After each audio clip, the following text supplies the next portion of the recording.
Assalamualaikum warahmatullahi wabarakatuh. Baiklah, kami dari kelompok 2 akan menyampaikan diskusi mengenai studi kasus matematika ekonomi dengan judul penggolongan fixed cost dan variable cost yang belum jelas apakah pesawat NC212 produksi PT Dirgantara Indonesia sudah mencapai break-even point.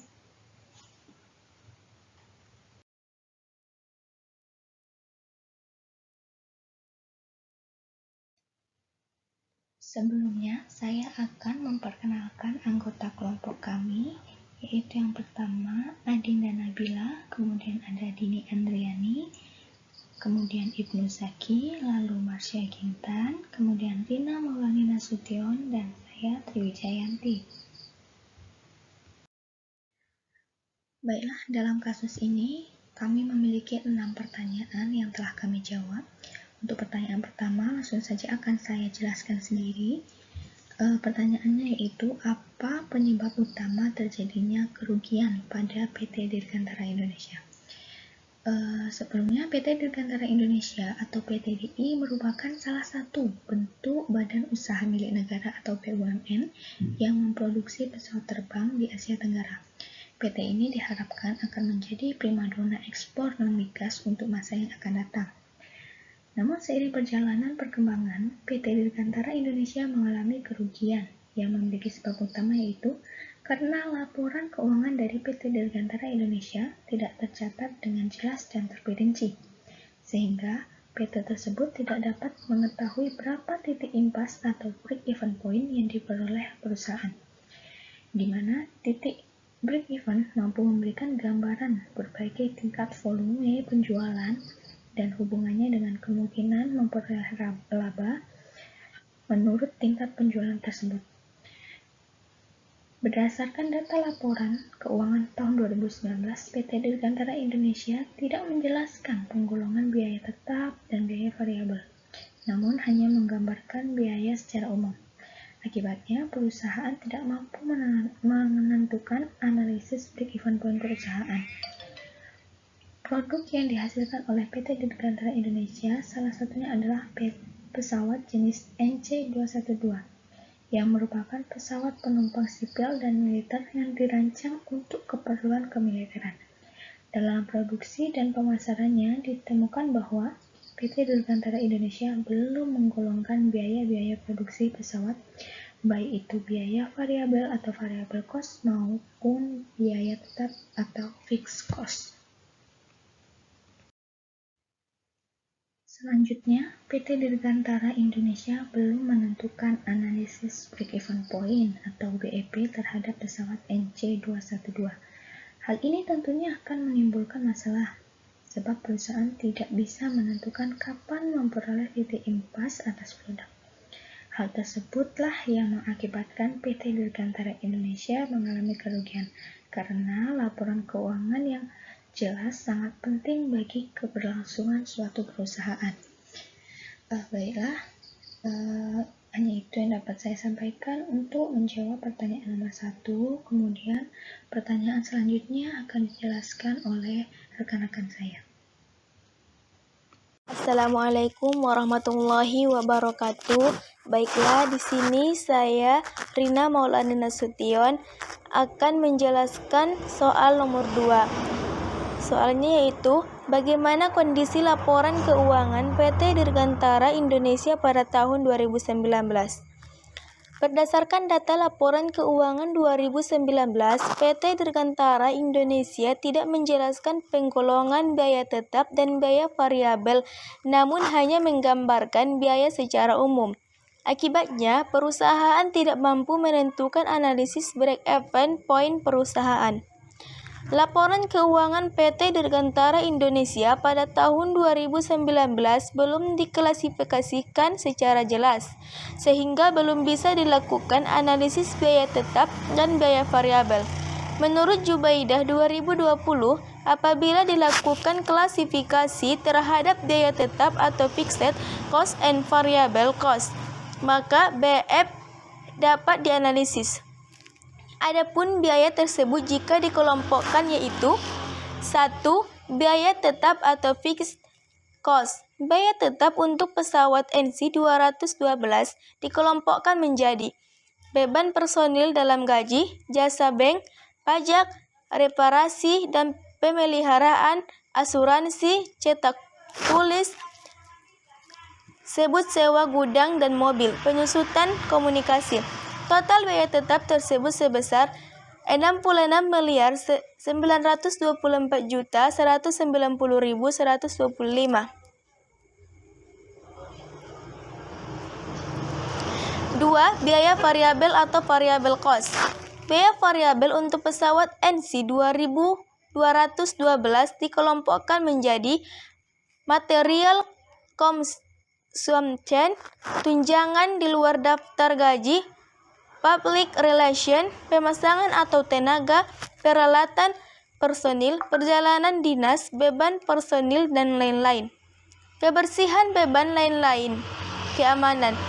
Total biaya variabel tersebut sebesar 40.055.537.000. Sementara itu, volume penjualan pesawat NC-212 pada tahun 2019 adalah 17 unit dengan harga per unit sebesar 150.235.469.356. Jika dilakukan penghitungan, maka total penjualan adalah sebesar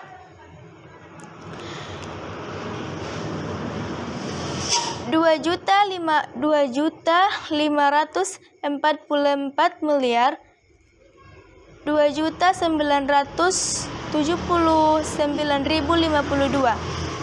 PT diuntung bersih 10,6 juta US tahun 2019. Dalam rapat umum pemegang saham atau RUPS tahunan tahun buku 2019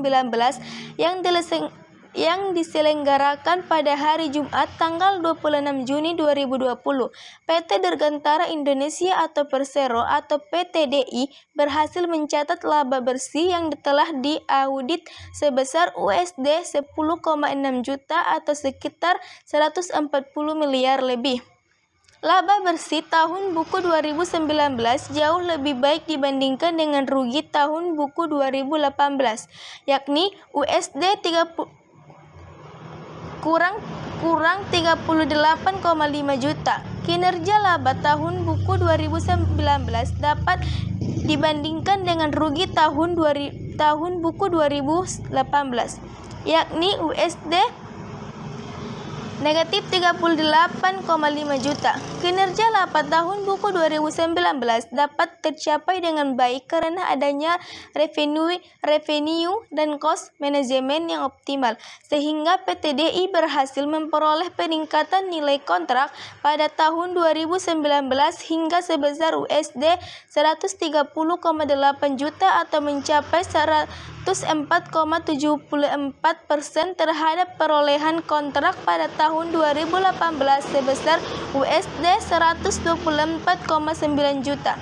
Selain itu, tercatat juga peningkatan nilai penjualan pada tahun 2019 hingga sebesar USD 260,9 juta atau mencapai 114,57% terhadap nilai penjualan pada tahun 2018 sebesar USD 227,7 juta.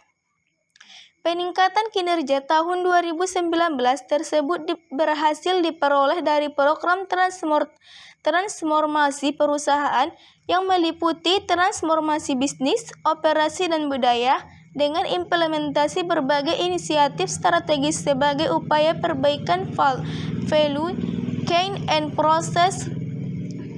proses budaya dengan implementasi berbagai inisiatif strategis sebagai upaya perbaikan value chain and proses operasi yang optimal, sehingga dapat menghasilkan efisiensi terhadap cost management dengan tetap meningkatkan perolehan kontrak dan penjualan. Dari rugi, akhirnya PT Dirgantara Indonesia raup laba di 2019. Komisi 6 DPR mengadakan rapat dengar pendapat atau RDP bersama dengan BUMN Industri Strategis. Selain PT Pindad, PT Inka, dan PT PAL, hadir juga BUMN yang memproduksi pesawat terbang yakni PT Dirgantara Indonesia atau PT DI. Saat paparan Rabu tanggal 12 bulan 2 2020 disebutkan PT DI ternyata sudah mencatatkan laba bersih di 2019 kemarin. Padahal di 2018 perseroan menderita kerugian hingga US 38,5 juta. Laba bersih PT DI pada 2019 tercatat US 10,5 juta. Laba bersih dipengaruhi oleh pendapatan perseroan yang naik hingga US 259,7 juta. Pada 2019, PT DI memiliki 4 pesawat CN-235 dan 6 pesawat NC-212. Di 2021 nanti, perseroan berharap memiliki tambahan 2 pesawat CN-235. PT DI berkantor pusat di Jalan Pajajaran nomor 154 Bandung dan memiliki pabrik di Batu Poron, Surabaya, dan Tasikmalaya.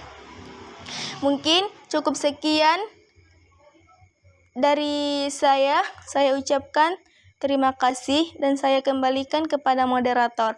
Assalamualaikum warahmatullahi wabarakatuh.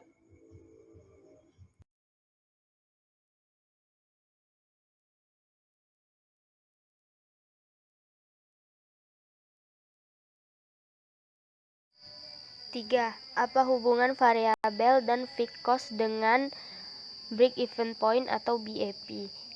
Analisis break-even point menyajikan informasi hubungan biaya, volume, dan laba kepada manajemen sehingga memudahkan dalam menganalisis faktor yang mempengaruhi pencapaian perusahaan di masa yang akan datang.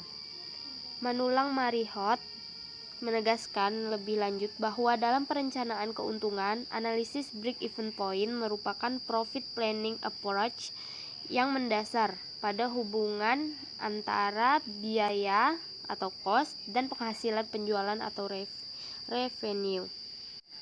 Metode variable costing yang menghendaki diadakannya pemisahan biaya-biaya ke dalam biaya tetap fixed cost dan biaya variabel atau variable cost, serta menghendaki disajikannya laba kontribusi dalam laporan laba atau rugi, memudahkan analisis break-even point.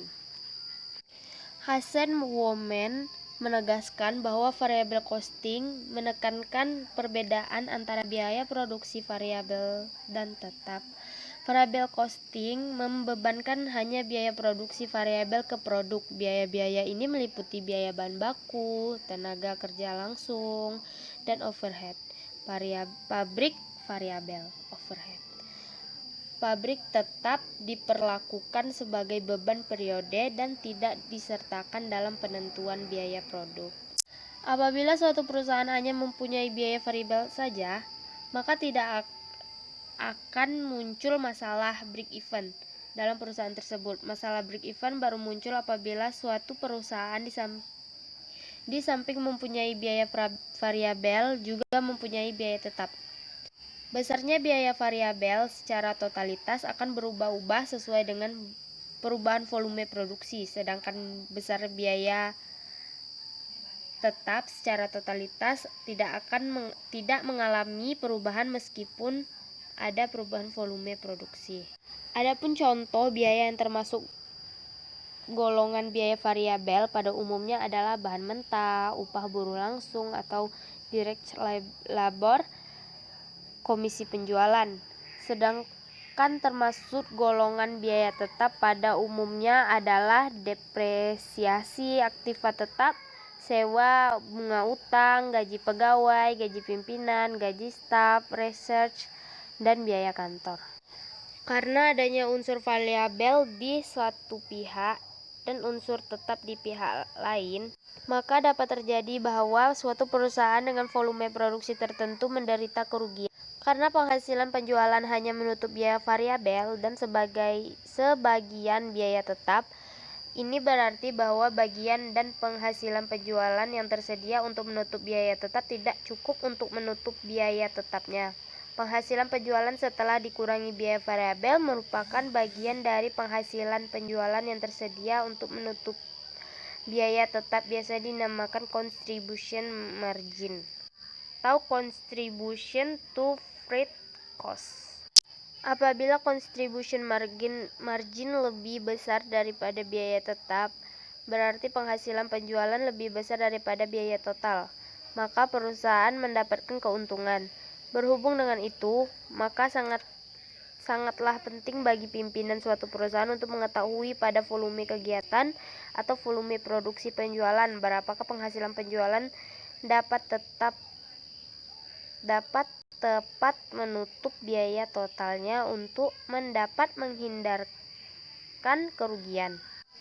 Biaya tetap adalah biaya yang jumlahnya tetap walaupun usaha Anda tidak sedang berproduksi, seperti biaya gaji karyawan, biaya penyusutan peralatan usaha, biaya asuransi. Biaya variabel adalah biaya yang jumlahnya akan meningkat seiring dengan peningkatan jumlah produksi, misalnya bahan baku, bahan bakar, biaya listrik, dan lain-lain. 4. Kebijakan apa yang telah dilakukan oleh pemerintah dan PT Dirgantara Indonesia dalam mengatasi masalah keuangan perusahaannya? Apakah kebijakan yang diterapkan telah efektif dalam mengatasi masalah keuangan pada PT Dirgantara Indonesia?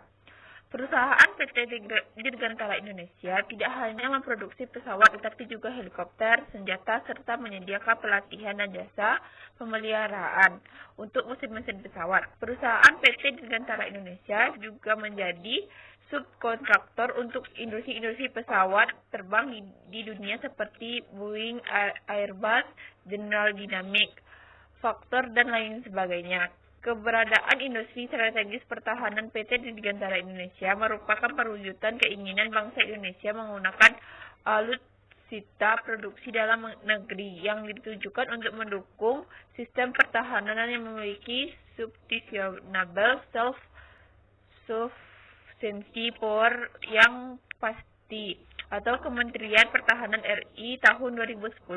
Peningkatan kemampuan PT Dirgantara Indonesia dalam memproduksi sarana pertahanan yang modern dan berdaya saing akan meningkatkan kemandirian dalam memenuhi kebutuhan sarana pertahanan nasional.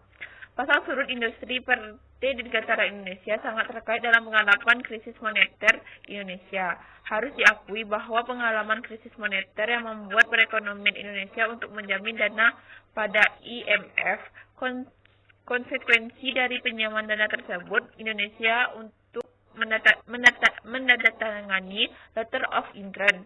Dampak buruk dari kesepakatan tersebut adalah dibatasinya modal pemerintah untuk membiayai industri pertahanan termasuk PT Dirgantara Indonesia. Kondisi ini menyulitkan PT Dirgantara Indonesia untuk melanjutkan pengembangan usaha dan bersaing dalam mengikuti dinamika industri.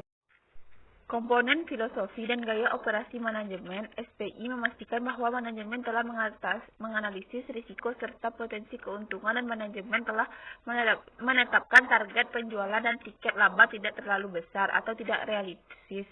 Komponen penilaian risiko SPI memastikan manajemen telah mengidentifikasi risiko untuk setiap tujuan yang ditetapkan sebelum mengambil langkah, memastikan manajemen mengidentifikasi kemudian risiko akan terjadi dan menentukan tindakan, memastikan manajemen mengembangkan rencana untuk mengurangi risiko yang teridentifikasi. Subkomponen otoritas dan tepat atas transaksi, SPI memastikan otoritas hanya dapat dilakukan oleh orang-orang tertentu saja di dalam perusahaan, memastikan otoritas didokumentasikan dan ditandatangani atau pemberian paraf atau kode otoritas atas dokumen atau pencatatan. Pada subkomponen dokumen dan catatan memadai, SPI memastikan terdapat pencatatan yang akurat dan lengkap atas seluruh data transaksi yang terjadi, memastikan dokumen transaksi diberi nomor urut untuk mencegah terjadinya pencatatan berganda dan mencegah terjadinya transaksi yang tidak tercatat. Pada subkomponen pengendalian fisik atas aset dan catatan, SPI memastikan aset catatan dan dokumen lainnya dijaga secara ketat, memastikan catatan dan dokumen lainnya dipelihara secara fisik. Pada subkomponen pemeriksaan independen atau verifikasi internal, SPI memastikan ada proses rekonsiliasi untuk dua rangkaian kegiatan yang terpisah tetapi masih memiliki keterkaitan, memastikan seluruh transaksi dipastikan telah diproses secara akurat melalui pemeriksaan berkali-kali. Baiklah, selanjutnya setelah menganalisis kasus yang diberikan, solusi apa yang dapat saudara tawarkan untuk mengatasi masalah keuangan PT Dirgantara Indonesia?